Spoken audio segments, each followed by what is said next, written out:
Boa noite a todos e todas. Hoje nós vamos iniciar uma nova série de mensagens.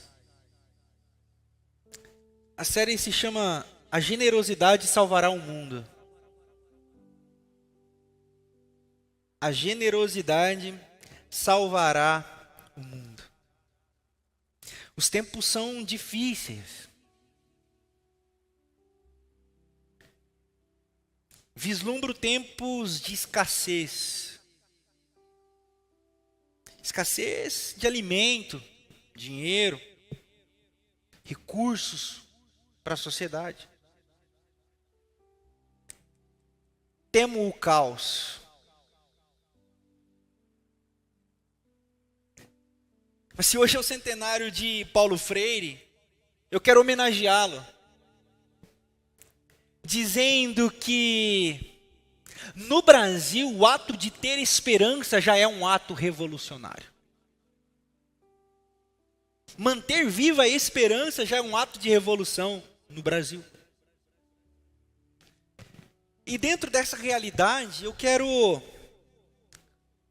nessa série, tocar em temas muito caros para a religião evangélica.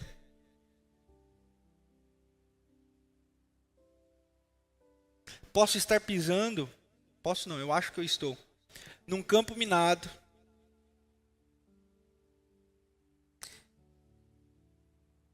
Por isso, antes de desenhar essa série, eu coloquei meu coração diante de Deus e disse: Senhor, eu não sei o que fazer.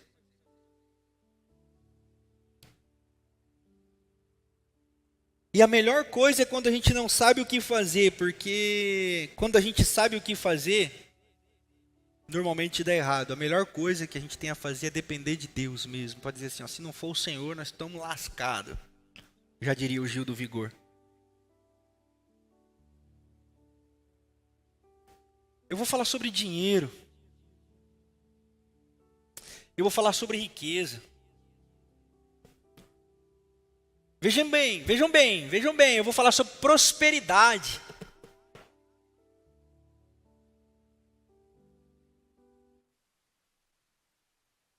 E você sabe por que existem os barões da fé, pastores que andam de jato para lá e para cá, pastores que compram aras, pastores flagrados com dólar na cueca.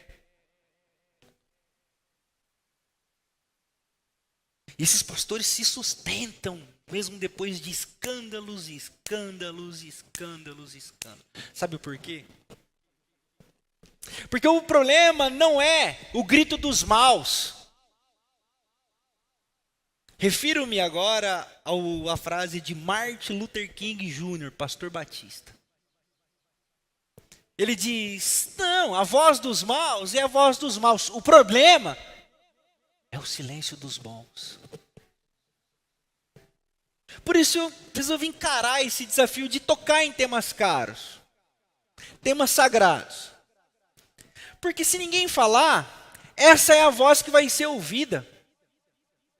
Porque o coração do homem, em tempos como o que nós estamos atravessando, se torna frágil, o medo se torna o lugar e habitat natural para todos os cidadãos. E a fé, num país hegemonicamente cristão, é a saída para todas as soluções. E uma fé pervertida,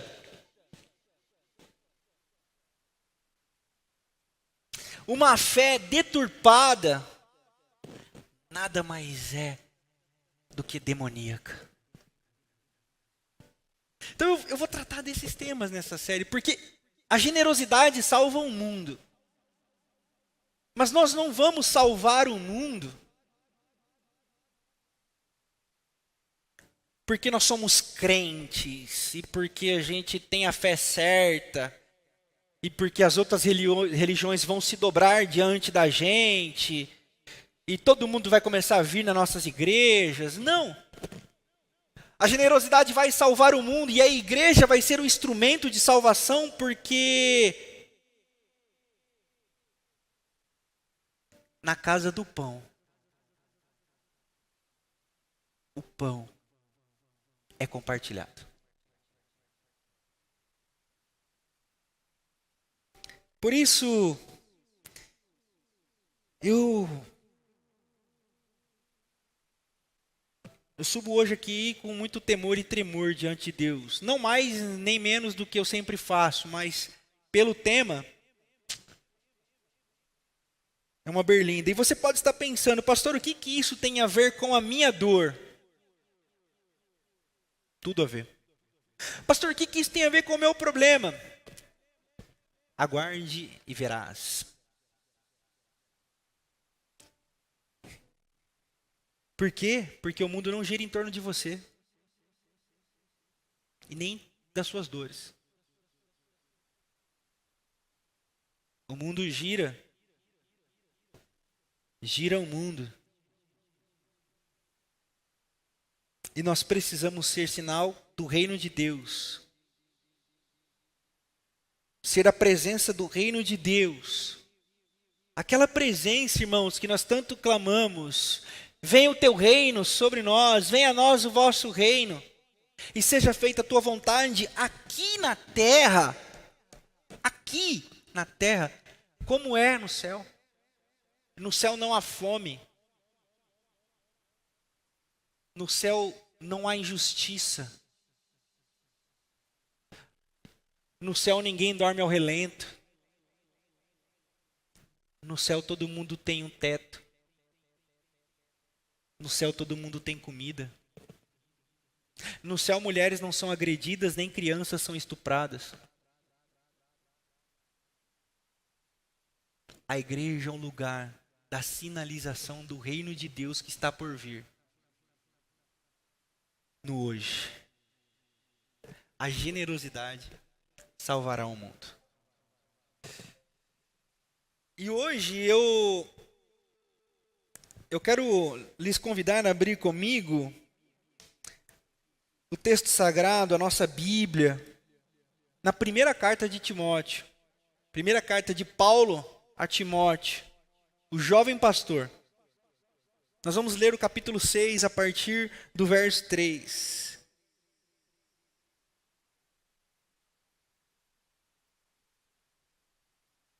Se alguém ensina falsas doutrinas e não concorda com a sã doutrina do nosso Senhor Jesus Cristo e com o ensino que é segundo a piedade, é orgulhoso e nada entende.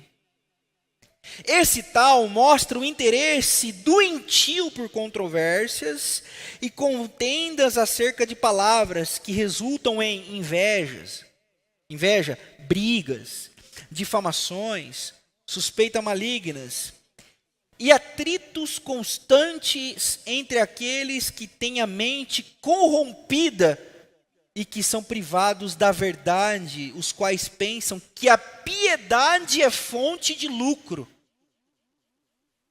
De fato, a piedade com contentamento é grande fonte de lucro, pois nada trouxemos para este mundo e dele nada podemos levar. Por isso, tendo que comer e com que vestir-nos, estejamos com isso satisfeitos. Os que querem ficar ricos,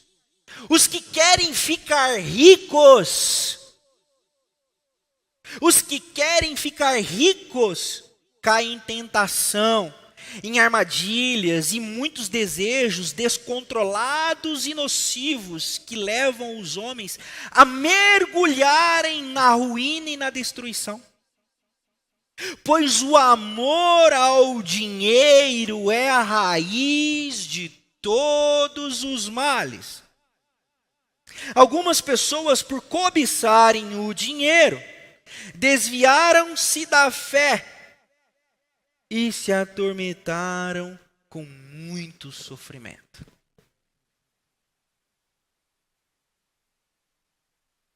Não foi Karl Marx que escreveu isso aqui.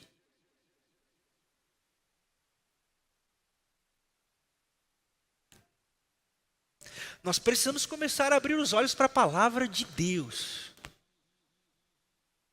Nós precisamos criar uma consciência bíblica. Conhecereis a verdade e a verdade vai libertar todos vocês.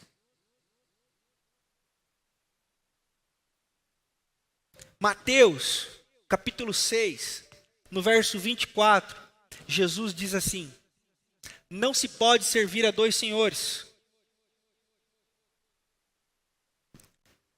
porque ao servir um, você vira as costas para o outro. Ao servir o outro, você vira as costas para um. E Jesus complementa dizendo: não se pode servir a Deus e ao dinheiro. No texto, o grego koiné, a palavra é mamon. Mamon, o Deus da prosperidade, o Deus da fertilidade, o Deus das muitas plantações e das muitas colheitas.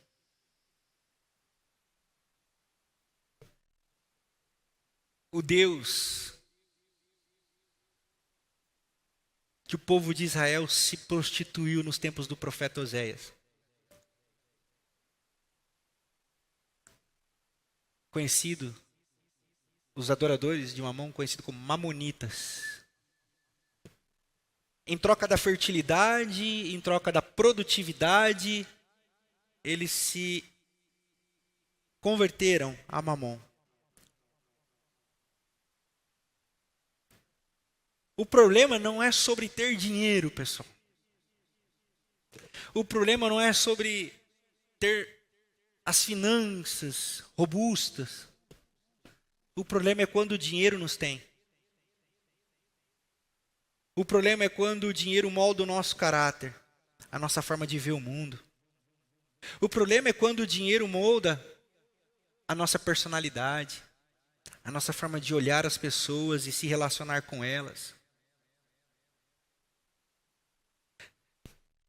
Pode ser cativo de Mamon aquele que nada tem, porque ele coloca na expectativa de ter e na ilusão de um dia chegar a ter todas as suas relações e projetos. E você pode pensar assim: não, mas eu sou cristão, eu entreguei minha vida a Jesus, eu não entrego minha vida para outro Deus, não. Bacana. Se eu perguntar aqui essa noite, alguém aqui é servo de Mamon? Ninguém vai levantar a mão, é óbvio.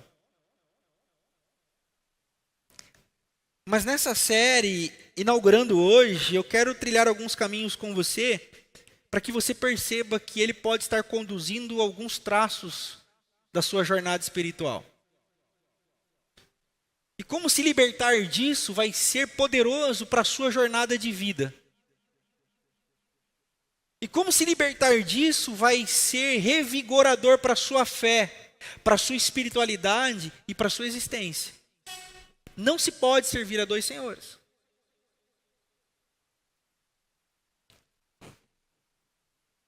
Então, quando eu vejo o texto como do apóstolo Paulo, e eu quero destacar o verso 5 agora. Aqueles que têm a mente corrompida e que são privados da verdade, os quais pensam que a piedade é fonte de lucro.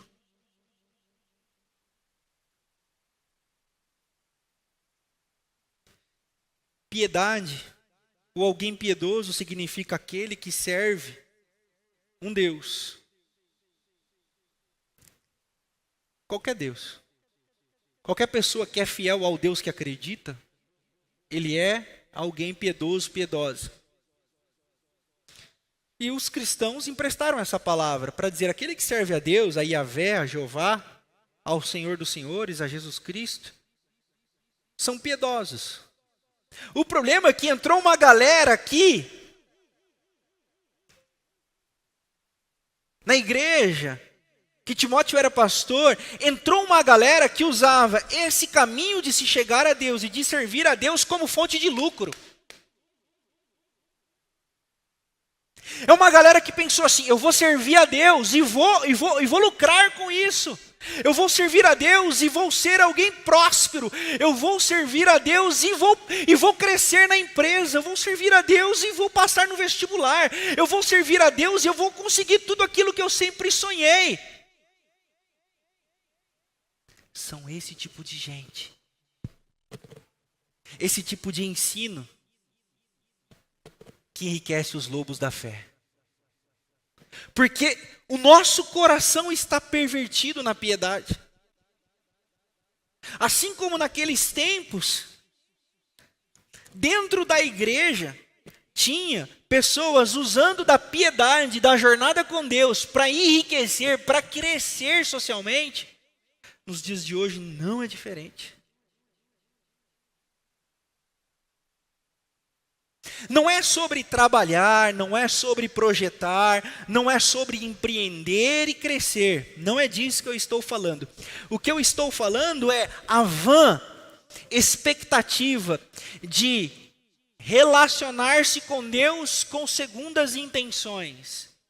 O que eu estou dizendo, e o que o apóstolo Paulo está dizendo é usar da piedade, usar do caminho de seguir ao Senhor para favorecer-se. Para lucrar. E aí você me pergunta, mas pastor, de onde vem essa parada, irmão? Deuteronômio 28. Eu citei isso aqui semana passada. Deuteronômio 28, se você ler lá, ele vai falar assim, olha, se você obedecer certinho, fique tranquilo, você vai prosperar. Está lá, Deuteronômio 28. Você lê todo o capítulo de Deuteronômio 28, existe a promessa de obediência e recompensa. Obediência e recompensa. Já diria os pensadores que a Bíblia é a mãe de todas as heresias. Você pega a Bíblia e tira ela de todo o contexto bíblico, você faz o que quiser, brother. Faz o que quiser. É só você procurar aí nos Netflix da vida a formulação de novas seitas que às vezes mata um monte de gente. Seita que cometeu suicídio coletivo nos Estados Unidos.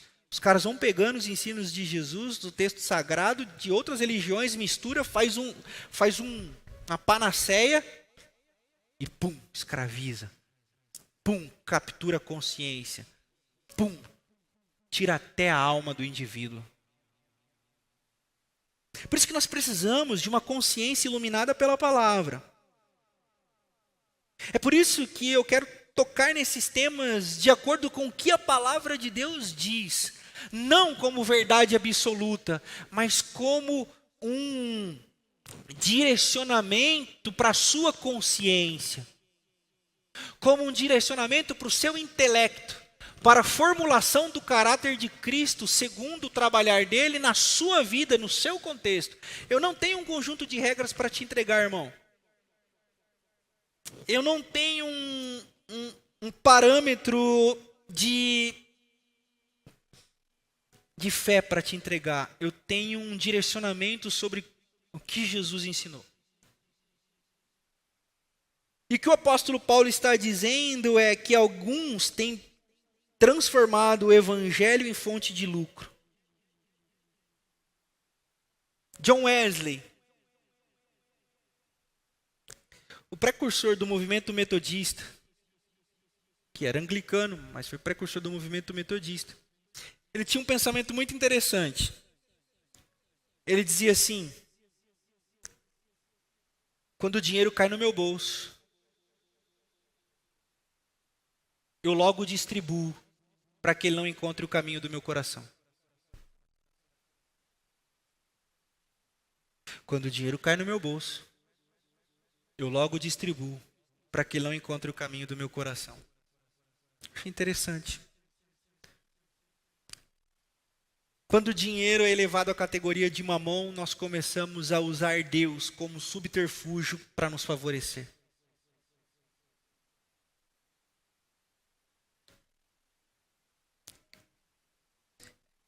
No versículo 6, no versículo 7 desse texto de Paulo a Timóteo, ele vai convidar a uma perspectiva de generosidade. Ele vai dizer assim, e eu queria que você talvez marcasse aí na sua Bíblia. Ele diz assim: de fato, a piedade como contentamento é grande fonte de lucro. Pois nada trouxemos para este mundo e dele nada podemos levar. Por isso, tendo o que comer e com o que vestir-nos, estejamos com isso satisfeitos. Se uns usam a piedade para enriquecer-se, para transformar Deus num ídolo no qual se prostram para receber favores, se uns transformam Deus em seu servo para que façam a sua vontade, Paulo convida o jovem pastor Timóteo a ensinar o seguinte: é verdade, a piedade produz um lucro, mas um lucro chamado contentamento, satisfação, regozijo, plenitude.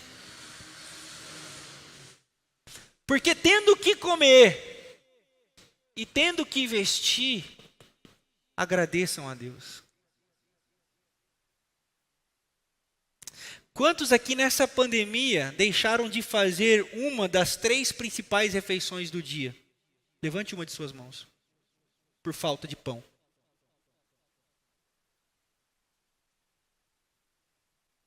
Que bênção. Nós estamos numa igreja de privilegiados.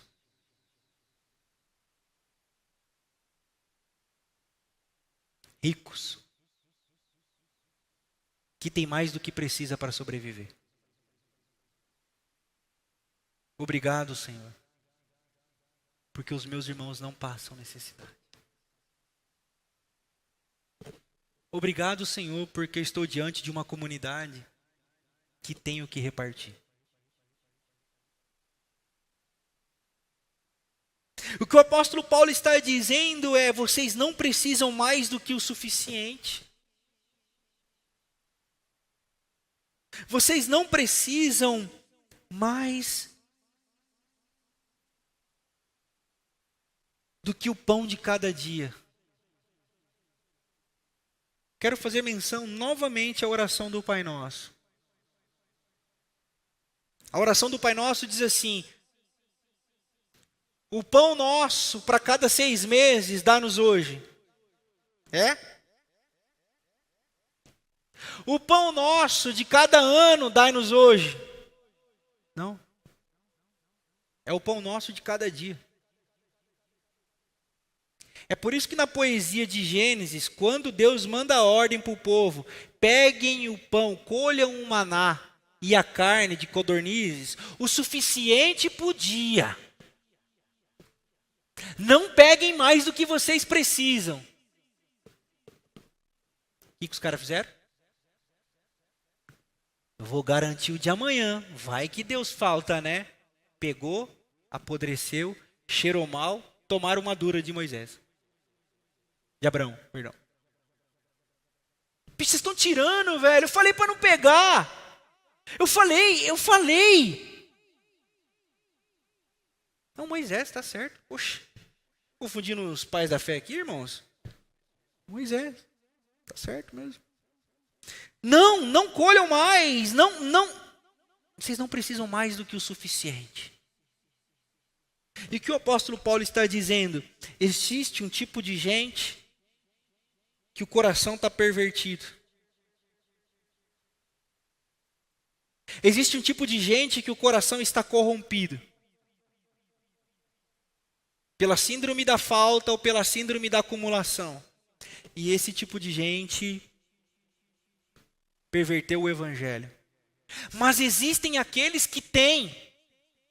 E existem aqueles que são capazes de contribuir, de compartilhar, de repartir porque sabe que são ricamente abençoados e que o pão de cada dia não irá lhes faltar.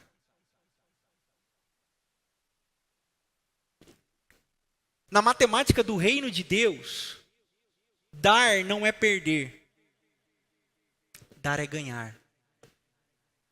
O que o apóstolo Paulo está dizendo é: com que coração você faz isso?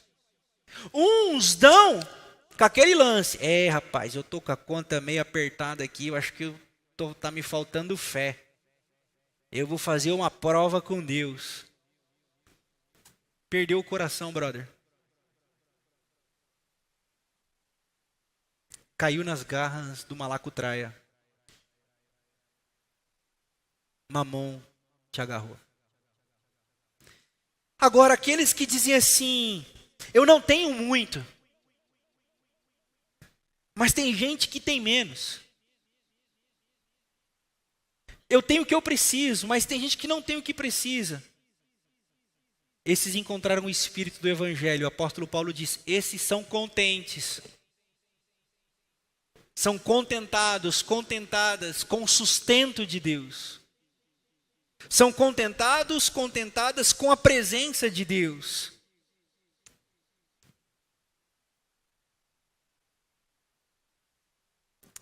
Irmãos, eu queria gastar o meu tempo falando mais desse tipo de gente generosa. Mas o apóstolo Paulo continua dizendo: os que querem ficar ricos caem em tentação, caem em armadilhas e em muitos desejos descontrolados e nocivos que levam os homens a mergulharem na ruína e na destruição. É por isso que Provérbios, capítulo 16, versículo 32, diz assim, é melhor conquistar a si mesmo do que uma cidade inteira. A sabedoria nos inspira a dizer assim: é melhor eu saber que o meu coração é perigoso do que eu me perder no ganhar muito.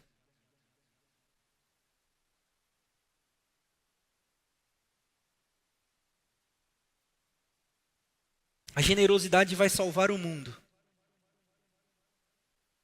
Mas não é uma generosidade assistencialista, pragmática na fé. A generosidade que vai salvar o mundo é a generosidade daqueles que são gratos a Deus. Daqueles que sabem compartilhar com alegria, porque celebram o Deus da provisão. Mateus 6, 33. Buscai o reino de Deus e a sua justiça, e as demais coisas vos serão acrescentadas. Não se preocupem com o que comer e com o que vestir, diz o versículo 32. São os pagãos que correm atrás dessas coisas. Versículo 31 diz assim: vocês não veem os lírios no campo, vocês não veem os pardais, nem Salomão em todo o seu esplendor se vestiu como esses lírios. E se o Senhor cuida assim dos lírios, que hoje nasce, amanhã floresce, depois é queimado no fogo, não cuidará de vocês, homens de pequena fé. Contentamento. O contentamento gera um descanso. O contentamento gera a firmeza. O contentamento gera segurança, que nos faz ver o próximo, que nos faz enxergar o mundo ao derredor. E nós passamos a repartir com a nossa generosidade, porque nós estamos atentos, porque nós estamos seguros. Aqueles que têm medo vivem assombrados, com medo da falta, com medo da crise, com medo da falha. e começam a acumular, a acumular, a acumular. Nossa, pastor, o senhor não está forçando a barra, não? Não, não estou, não. Você lembra no começo da pandemia? Lembra? Todo mundo tá ligado? Daqui a pouco eu estou vendo a reportagem, eu vejo a galera comprando um monte de papel higiênico. Era um vírus gripal ou estomacal?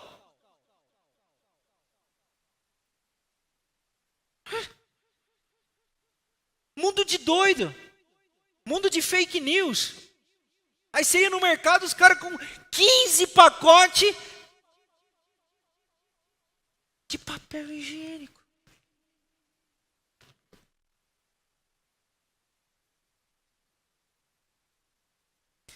Greve dos caminhoneiros.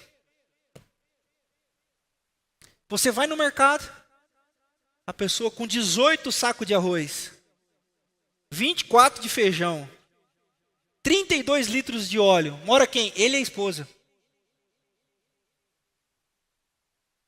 Que isso, irmão? Você está montando um mercado no bairro? Não, né? Vai que falta. Esse é o espírito do mundo. Romanos 12, 1 e 2 diz: não se moldem ao padrão deste mundo, mas renovem a vossa mente segundo o Espírito de Cristo, que é um espírito de partilha, de generosidade. Filipenses capítulo 2, porque Deus, sendo Deus, não teve por orgulho ser igual a Deus, mas antes esvaziou-se a si mesmo, diminuindo-se. Esse é o espírito que nós temos que ter, diminuir, para que ele cresça. E quando nós diminuímos e ele cresce, nós somos mais generosos. Porque nós temos o Espírito dele, que é derramado sobre tudo e sobre todos, através das nossas ações de generosidade. Nós precisamos evoluir como sociedade. Essa semana eu conversava com um pai de um professor de física da UFSCar. Ele me dizia assim: pastor, meu filho estava na Noruega, junto com o mestre dele, o tutor dele lá. E eles estavam chegando na faculdade. E chegaram cedo, a faculdade estava vazia. O estacionamento vazio. E aí o professor parou um pouco longe da entrada do prédio. Aí o aluno, esse filho desse irmão que eu estava conversando, falou assim: ô professor, está vazio o estacionamento, não é vaga reservada não. Por que o senhor não para lá na frente? Olha o que o professor respondeu. Mano, nós estamos chegando cedo, então nós temos tempo para andar até lá. Mas tem gente que vai chegar que teve que deixar o filho na escola, que o filho ficou doente, teve que deixar em outro lugar, que teve que cuidar da mãe doente, ou que por algum motivo se atrasou. Então nós deixamos as vagas perto da entrada do prédio para essas pessoas que chegam atrasadas. Generosidade salva o mundo. Generosidade cura o mundo. E eu gostaria de finalizar a reflexão dessa noite pisando num campo que não é muito meu, mas bora lá. Eu estava lendo sobre um hormônio. O hormônio se chama ocitocina. Eu citei esse hormônio algumas semanas atrás, numa pregação. E a Fabiana falou: você cita o hormônio lá, e você cita ocitocina, os caras vão achar que é profeta, algum escritor que você lê, essas coisas malucas aí. Então explica, né, meu? Eu falei: não, é disso que eu estava falando, eu vou explicar. Então estou eu aqui hoje para falar da ocitocina. Ocitocina é conhecida como o hormônio do amor. O hormônio do amor. A ocitocina, nos homens, ela ajuda a deixá-lo mais amável, mais temperado, mais social e mais generoso, combatendo os efeitos da testosterona. Quase não sai, hein? Na mulher, ela ajuda no parto, na produção de leite materno. Ela ajuda nas relações sociais, emocionais e no combate à depressão, a crises de ansiedade, ocitocina. Legal, não é? Aí você fala assim, legal, pastor, mas o que isso tem a ver com generosidade, brother? Aí agora eu tenho outro estudo para te falar. Um homem estava na fila de um fast food. E aí ele olhou no retrovisor, tinha uma mulher. E ele disse assim para o atendente, olha, eu vou pagar o meu e do carro de trás. Você simplesmente diz para a mulher, o carro da frente pagou, e ele pediu para te dizer que você é amada. E foi embora.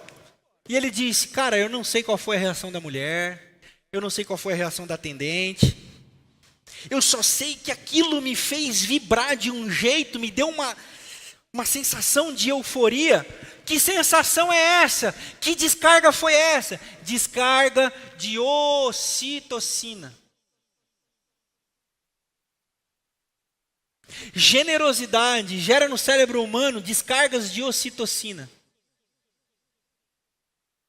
que geram alegria em quem pratica, que geram um desejo de satisfação em quem pratica, e isso tempera todas as suas relações. E o estudo diz mais. Quem recebe a ação de generosidade, a ocitocina também é liberada. E o estudo diz mais, que quem testemunha ações de generosidade, a ocitocina também é liberada. A generosidade salva o mundo, manos.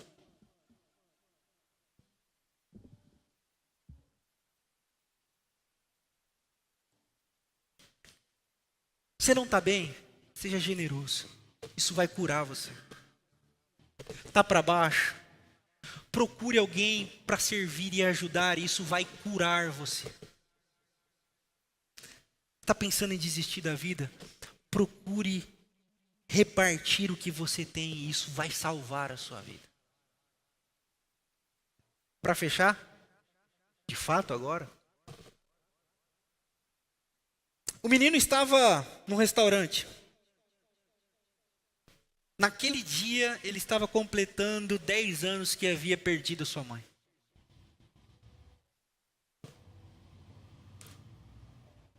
E ele estava tomando um café, já tinha almoçado. E ele pensou, como eu queria tomar um café com a minha mãe. De repente entrou 3 mulheres no restaurante. E ele falou assim, essas mulheres parecem minha mãe. Ele se levantou e foi até elas e disse, dá licença, senhoras. Fazem 10 anos que eu perdi minha mãe e hoje me bateu uma saudade dela, eu queria tomar um café com ela, mas eu não posso. Será que eu poderia pagar o café de vocês? E uma daquelas mulheres se levantou da mesa, deu a volta, veio e o abraçou e disse assim, faz um dia que eu perdi o meu filho que se parecia muito com você.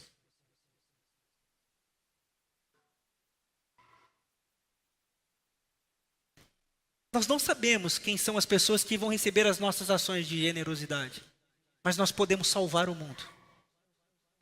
Não o mundo cosmos, mas o mundo de alguém. Seja sal da terra e luz do mundo, aonde você estiver. A generosidade salva você e salva o mundo. Não acumule, não ajunte, reparta.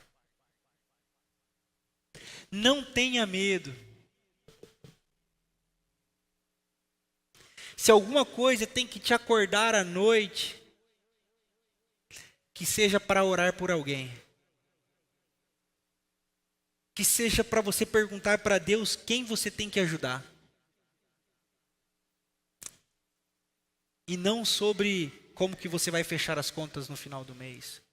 Não como se você vai bater a meta. Não se o seu negócio vai fechar. Não se as nossas contas vão fechar. Vamos repartir generosidade. Vamos distribuir generosidade e Deus cuidará da gente. Eu nunca vi um justo mendigar pão. O Deus que foi capaz de abrir o mar vermelho. O Deus que cuidou do povo no deserto. E o Deus que cuida do seu povo sobre a face da terra durante a história não vai nos desamparar. Pode repartir. Pode cuidar de alguém, porque Ele cuidará de você. Disse hoje de manhã, se a misericórdia do homem falha, as misericórdias do Senhor não falham, se renovam todas as manhãs. A generosidade salva o mundo.